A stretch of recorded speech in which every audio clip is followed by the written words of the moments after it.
Hey there, I'm Ryan with Deeper Than the Backlog podcast, where we talk about all things agile. Today, we're going to continue on with our Introduction to Kanban series. We're diving into part 5, which is all about feedback loops. Extremely important topic. It's really weaved through all agile types of implementations, frameworks, or processes. So we're going to dive into that, and we're getting pretty close to wrapping up this series. We only have 6 parts, so one more part to go, and then we'll wrap it up and we'll get into some examples of how do you use Kanban in career situations, team situations. We'll go through how to use it in real estate. A lot of agents use agile practices, Kanban like boards in real estate. And I'll even get into how do you use it for maybe an exercise plan. I use it myself for running plans and training for marathons or half marathons or road races.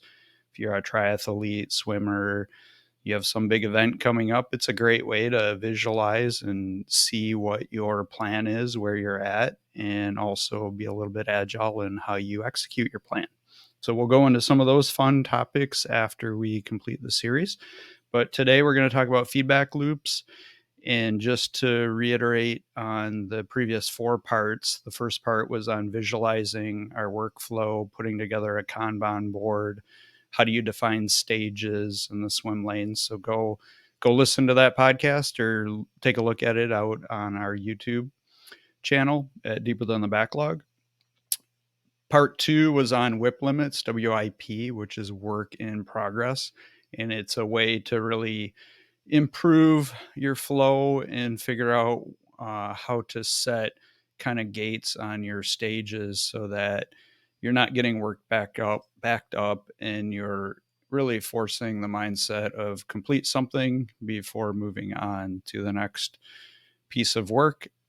So it really kind of enforces that. So we talked about how to set up WIP limits for some of the stages, why it's beneficial. Part 3, managing and improving the overall flow. That was really about observing and then looking at ways to make your workflow smoother, more predictable. We talked about cycle time and lead time, a couple metrics you could use to observe there. Then part 4, making process policies, really about getting everybody on the same page, just setting expectations, whether it's a personal Kanban board or team Kanban, defining what the stages mean, what does it mean to complete something, setting up tasks or task lists for certain activities, and then does something require a sign off or check off before it's done, or a demo to a customer, business group, client, for example. So really setting those expectations and then how that helps overall. So now we're on to part 5, which is probably my favorite part. And again, this is weaved through all different types of agile processes, but it's all about feedback. And why is feedback important? Well, it's important, one, because you're getting it from usually an outside view coming to you, so it's a little bit less subjective from your perspective or the team's perspective, a little bit more objective from that standpoint. But the idea is you really want to kind of break feedback down into 3 categories when you're talking agile or you're talking from a Kanban situation. And the 3 types are geared around getting things done, so feedback around the work and getting it completed. Things around doing overall better, so doing things better. How do you do them better? Where did you fail? Where did the team fail? What can we do to do it better next time? And then doing the right things. And by right things, it really means, did you do something that provided value to the end customer, or did you do something that was the most beneficial thing to do, or did you just do it because you did it, you were told to do it? And there's different situations there.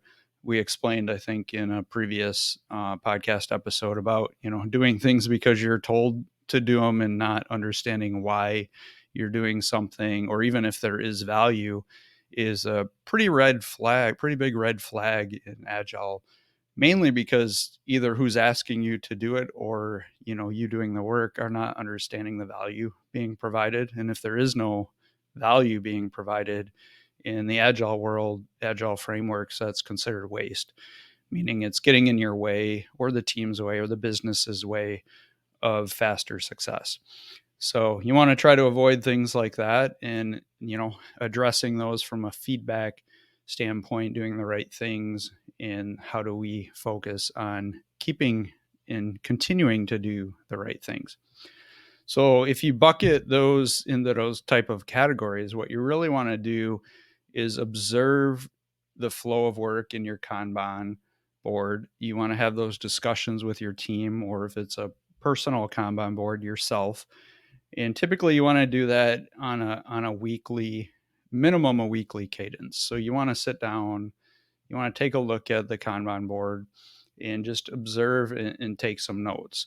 And here we're sharing our infamous example we've been using throughout this series. And in here, I just want to go through some concrete examples of how maybe I would analyze this Kanban, just to give you ideas of what you're really looking for. So the first thing I do when I'm looking at getting things done, I look at this and say, okay, if I'm at the end of the week, I still have a lot of items in to do. Only one item's completed. It's in the done column. I only see one thing done. Send the HOA board meeting agenda out. And there's two swim lanes. There's my swim lane and there's Christine's swim lane. And hey, it looks like Christine didn't really get anything done. She only had two tasks, but there's nothing completed. So I'd bring those up as questions, between Christine and I, or if it's a team, or if it's just your personal, hey, it looks like I have a lot in the to do. I only got a little bit done. It's been a week. So what's inhibiting me from getting things done? And I'd make a note about that, and that'd be some feedback. Now, if you were doing it from a team perspective, you want to get the other team members' feedback overall and collect that as well. You can also get feedback from other business groups you're delivering work to. That's a great way to get objective feedback, outside view from the team if they're noticing anything, inadequate or not very efficient going on from a delivery or from just a work completion standpoint. So that would be one thing I would note down. The second thing would be, if you're looking at getting things done, waiting. Do we really want to have things sitting and waiting? If you remember, the doctor appointment has been sitting there for a while. Maybe that's not something you can do a lot about. However, that's a great question to ask for a Kanban board that has a waiting column. If you're seeing things consistently in the waiting column, there might be things you can do to pre-plan or discussions you can have with partners or dependencies that you could try to mitigate instead of moving things to waiting column or stage and getting backed up from that point. So that might be another thing. From an efficiency, so doing things better, what I would look at is the cycle or lead time. And if you zoom back to the previous episode, we talked about cycle time and noting cycle time down on the tasks themselves once you move them to the done or completed column. So in our example, we put 0.5 hours. That's how long it took to start that work and then move it to the done column. So if you remember, cycle time is when did you pick up that task or item from the to-do column? So you started it. And then how long did it take before that item was moved to the done or completed column? So that took 0.5 hours. Now, if you're talking about lead time is geared more around the request to the completion time. And that's more targeted at customer experience and expectations of when they ask about having something like a requirement, for example, completed. So we're talking cycle time because cycle time is more of what we can control on our Kanban when it's our tasks or our own work or our team's work. So moving from picking up the piece of work from to do, moving it into in progress, that starts the clock for cycle time, and then moving it to the done column stops the clock for cycle time. So from a standpoint of doing things better, how could we reduce that? Is there a way that next time we do board meeting agenda notes or emails, can we do it in, 15 minutes instead of 30? That's a huge improvement. Is there just minimal or easy ways we can do it? Something like maybe we have a template for the email. We collect all the feedback for topics, and then we just plug those topics into the template next time instead of drafting it from scratch. Ideas like that. So that's what you're really looking for from how do you do things better? So the first, we talked about getting things done. How do we move work left to right, quicker? Or are there things backing up, getting in our way?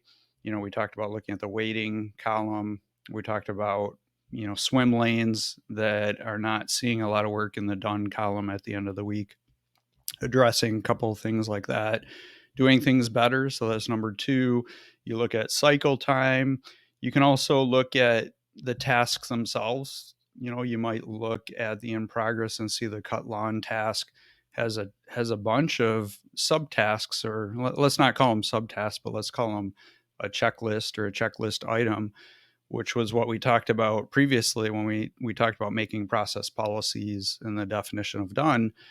When we look at cut the lawn, we have a checklist item of front yard, another one of backyard, another one of trim weeds, another one of blow the grass clippings, and debris off of the driveway and sidewalk.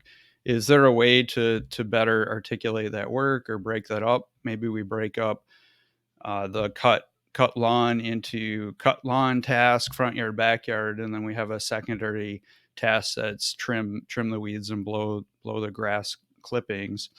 And the beauty of that is, if you're doing this for a family situation or you have a bunch of swim lanes, you can actually parse out that work across multiple swim lanes and have that done in parallel. There's no reason why someone cannot trim the weeds, take a weed whacker, go start trimming the weeds while someone else, another resource, is, cutting or working on the front lawn or the backyard. So thinking of ways around that of doing things better or improving. If you're doing two things at once with two different people, not the same person, remember, multitasking has a side effect or a penalty for the most of us, which causes us to produce work slower. So we're not talking about multitasking from a single person standpoint, but breaking a work item up so multiple people can work on it at the same time and complete it faster. So if someone's trimming the weeds, someone else is cutting the front lawn and back lawn, overall that work item will move through your Kanban or through your execution flow quicker. So that's another thing I might look at on this Kanban about, how do you do things better? Maybe columns. Maybe you look at this and you say, well, I have an in progress, I have a waiting, I have a done, I have to do. Maybe I really need a backlog column prior to do, because I have a lot of things getting piled into the to do. And I really just want a bucket or a column where I can throw things in unprioritized. So maybe it's an unprioritized backlog, and then you pull from those to put into your to do for the week. So that may be a better way of organizing this, and it may help you improve your overall workflow. So just a couple ideas there. And then the third thing you want to zoom into when you're looking about feedback or how to do things better is doing the right things. And that's really geared towards your objectives. So if you're doing this for a business group or a company, you're typically going to have monthly, quarterly, or annual goals or initiatives or objectives you're going after. So things you might ask are, is every item on this Kanban aligned to an objective, an annual objective or a quarterly objective? And if they're not, you may question why that item is on the board. You may be doing work that is not direct value add to your business team or overall corporation. So that's one thing you might look for. Another thing, from a personal Kanban standpoint, maybe your near-term objectives are really around fitness, and you notice most of your tasks are geared around non-fitness items, and you might say, hey, why am I not putting more go to the gym, do these type of workouts, etc., on my board, when my real objective is to get in shape or train for this race or do something more fitness related. So you want to make sure your tasks are aligning to your longer term goals. Now, you could have weekly goals too. You can bring that into the shorter term, but really the idea here is doing the right things. Are you focused on the right things? Does my Kanban have, watch some YouTube videos and watch Netflix series? Or is my Kanban more geared toward productivity, cutting the lawn, taking kids to school or summer camp, going out, picking up all the sticks on my lawn? We talked about that, fall cleanup type stuff. Or are you doing work items that don't produce a lot of value? So really sitting back, analyzing and looking, am I doing the right things that move me forward, move my team forward, my family forward, myself forward, corporation forward, business group forward, to meeting those longer term or shorter term objectives? So that's the third thing you really want to zoom into. Very important. In Scrum, we have the topic or the ceremony called retrospective. Usually it's a demo and a retrospective where a team would demonstrate their work that they've done during their sprint or their work cycle to their customer, and they would get feedback. And then the team themselves would also provide feedback within the team on how they did during that work cycle or sprint. And then at that point, you would take action items. And that's very important. That's why I mentioned at the beginning, note down, write down, put it somewhere in writing so you can track it and follow up on it and actually have have accountability on improving or taking that feedback and putting some action around it to correct it or improve it. So you would have a retrospective, you would collect the feedback, and then you decide which feedback items to act on. You may not be able to do them all. You may create a nice list of 10 items and pick 3 and say, hey, in the next cycle, the next week, the next month, I want to focus on these 3 items. And then you'd revisit and see how they've helped improve, one of the 3 kind of key areas, whether they improved getting things done, whether they improved doing things better, overall efficiency, or improved focus on the right things and the value add things. So very important, that feedback loop, and you'll see it everywhere throughout all agile practices. We use it heavily for our podcast as well. We always solicit and ask our listeners and viewers for feedback. We have an email address feedback can be sent to, comments on our YouTube pages, likes. We have Instagram. People and listeners can provide feedback too. And Christine and I sit down, we look at the feedback, and we key in on a few areas to make improvements. And hopefully, if you've been a listener of several of our episodes, hopefully you've seen some improvements, since our very first podcast, which were not very great. I think the content was probably good, but delivery was not probably on par with what Christine and I would want it to be. But I think we've improved. We're not quite there to where we want to be, but we've definitely improved, at least from our perspective. So would love to hear feedback from any listeners or viewers if you think that is the case or that is not the case. And again, give us feedback and we'll improve. We take it seriously. So same type of thing in Kanban. Take the feedback, write down the items, pick what items you would want to focus on and improve. Maybe it's, hey, I keep getting sidetracked and I don't complete all of my to-do items in a week. So what can I do to do that? Well, you could have less to-do items, or you could maybe have more swim lanes on your Kanban board, or maybe you just need to prioritize the items better so that the items getting done are the key items and you're not feeling as bad when you get the low priority or less value items not completed during that week. So really a lot of ways to dice it, a lot of ways to look at it. And you need to be a little bit creative on the solutions. The feedback's generally easy. The solutions generally a little bit more difficult, and that's where you can get creative, either on your own or in a team environment. So overall, that's the feedback. We talked about the three types you want to key in.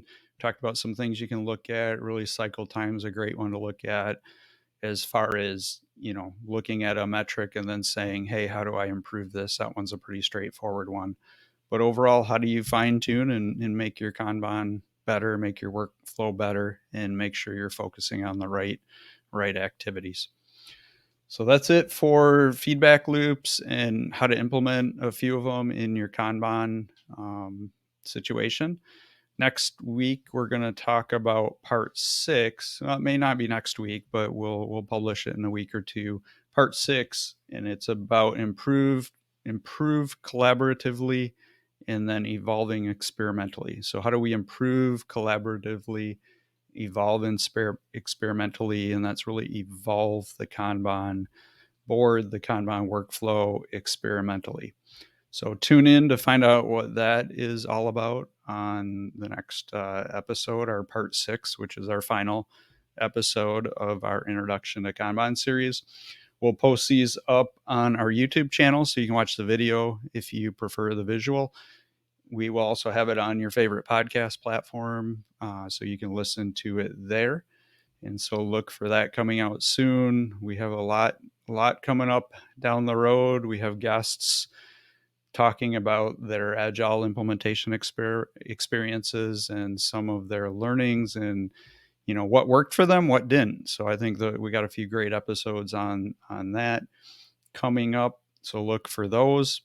If you want to give us feedback or just look at what we're up to, you can take a look at our YouTube page, Deeper Than the Backlog. We're out on Instagram. We have our website, deeperthanthebacklog.com. All of our content centralized out there. We post blog postings every once in a while, but you can go out. You can listen directly through there as well if you prefer to do that on your computer or mobile device. So that's it. So we'll wrap it up today. Looking forward to talking with you again on part 6, and we'll see you next Thursday. Bye.